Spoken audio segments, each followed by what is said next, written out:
آپ شعیب صاحب آپ کیا فرماتے ہیں؟ آج جو فیصلہ آیا آپ اس سے مطمئن ہیں؟ ہم تو ظاہر ہے سپریم کورٹ کا فیصلہ ہے مطمئن ہے، لیکن میرا تو پہلے دن سے ایک پوائنٹ آف ویو تھا جو مینارٹی ویو ہے میرا۔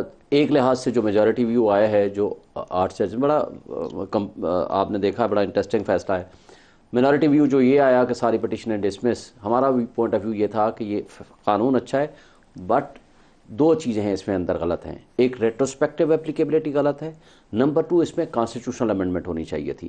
اس لیے اس کے اندر جو ایک پوائنٹ آف ویو تھا جس پہ ہمارا ہمیشہ اختلاف رہا کہ یہ پرسن اسپیسیفک لا ہے، یہ صرف اور صرف بینیفٹ کرنے کے لیے نواز شریف کو سپریم بنایا کورٹ گیا نے ہے۔ فیڈرل لیجسلیٹو لسٹ کی وہ 55 نمبر کلاز کو ابھی شارٹ آرڈر میں ایڈریس نہیں کیا، کہ وہ تفصیلی فیصلے میں اس کو ڈیٹیل ججمنٹ میں ضرور ایڈریس کریں گے اس ایشو اور کو، چونکہ وہ اس ایک میں رکاوٹ تھی۔ جی اس میں آرٹیکل 191 ہے نا، تو اس کے اندر انہوں نے سبجیکٹ ٹو کانسٹیٹیوشن اینڈ لا کو ان کو بھی انٹرپریٹ کرنا ہے، کیونکہ اس کے اندر آپ انلارج تو کر سکتے ہیں۔ 191 تو ایڈریس ہو جائے گا، جو 55 والا ایشو ہے وہ نا اس سے زیادہ امپورٹنٹ ہے، 55 رکاوٹ چونکہ بنتا اس کے اندر ہے کہ آپ کرٹیل کرنا چاہو اگر اس کی پاورز کو، تو پھر آپ سپریم کورٹ کی جو رولز میکنگ ہے اس کو اپلیمنٹ نہیں کر سکتے۔ تو اصل بات یہ ہے کہ لیکن چونکہ یہ شارٹ آرڈر ہے، لیکن بڑا اہم اور جو ریٹروسپیکٹیو والا ہے وہ انہوں نے اڑا دیا۔ بڑا انٹرسٹنگ یہ آرڈر ہے۔ اگر آپ دیکھیں گے 5 جج صاحبان، معزز جج صاحبان نے تو ایز اے ہول شروع سے ہی کہہ دیا کہ اس کو اپلیکیشن کو ایکسیپٹ کر۔ ایکسپیکٹڈ تھا ویسے، جسٹس منیب اور جسٹس اجاز جو کچھ سوالات کر رہے تھے پتا تھا کہ وہ کیا کرنا ہے۔ آپ کی رائے 100% ٹھیک ہے۔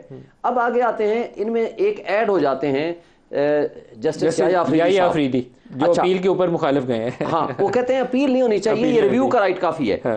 یعنی پریزمپشن یہ ہے کہ وہ یہ کہہ رہے ہیں کہ اپیل کا رائٹ نہ دیں، چونکہ اس میں سپریم کورٹ کو ریویو کا رائٹ کافی ہے۔ 8 ساتھ میں یحییٰ آفریدی کے ساتھ اور کون شامل ہوئے؟ اور شامل ہوئے ہیں، اسی میں آ رہا ہوں، حسن اظہر صاحب اور محمد علی مظہر صاحب۔ اور وہ ادھر شامل ہوئے ہیں کہ لا ٹھیک ہے، لیکن یہ جو ریٹروسپیکٹیو اپلیکیبلٹی ہے، 3 معزز جج صاحب، یحییٰ آفریدی صاحب، محمد علی مظہر صاحب اور حسن اظہر رضوی صاحب۔ اصل میں اب جو آرڈر آ گیا ہے اس میں ناموں میں جائے بغیر اب آرڈر کی حیثیت یہ ہے کہ لا میکنگ تو انہوں نے کہا پارلیمان کی بالادستی ہے، وہ کر سکتے ہیں، بالکل کر سکتے ہیں۔ ریٹروسپیکٹیو جو آپ نے اپیل کا رائٹ دیا، دس از رانگ یا دس is not allowed, Nawaz Sharif کے اوپر اس کا کیا اثرات ہے؟ نواز شریف کو کوئی بینیفٹ نہیں ملنا، جس مقصد کے لیے یہ قانون بنایا گیا تھا وہ فوت ہو گیا۔